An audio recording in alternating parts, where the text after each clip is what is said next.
makikita po natin dito po sa ating image yung sakop nitong si Bagyong Uwan. At ngayon nga po ay meron po itong diametro na abot nga po sa mahigit 1,800 kilometers from south end to end. So malawak nga po yung mga kaulapan nitong si Bagyong Uwan.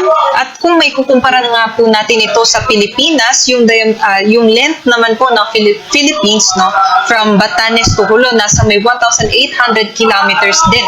So halos buong Pilipinas nga po yung maaapektuhan nitong si Bagyong Uwan. So mapapansin nga po natin yung mata nitong si Bagyong Uwan ay nandito pa rin po sa mga karagatan or sa may Philippine Sea, malapit sa may Daet Camarines Norte. Specifically po kaninang alauna ng hapon, ito po nasa layong 100 kilometers northeast ng Daet Camarines Norte at na-maintain po niya yung kanyang taglay na lakas, 185 kilometers per hour pa rin, at pagbugso naman 230 kilometers per hour. So kung may imagine po natin, ito po ay yung lakas po or yung bilis ng isang tren. So ganun po kalalakas yung hangin nitong si Super Bagyong Uwan. At sa ngayon, kumikilos po ito pa west-northwestward, may kabilisan 30 kilometers per hour. Ngayon nga po, binabayo na nitong si Bagyong Uwan yung mga lalawigan dito po sa may Bicol region.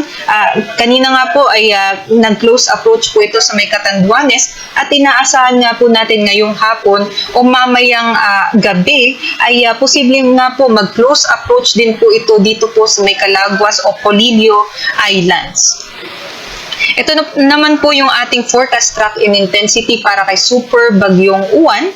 Ngayon nga po, ito po yung nasa may Daet, Camarines Norte. Inaasahan natin, magpapatuloy po yung kanyang west-northwestward movement sa susunod na 24 oras at posible na nga mag-landfall dito po sa may central portion ng Aurora, possibly po ngayong gabi o bukas ng madaling araw.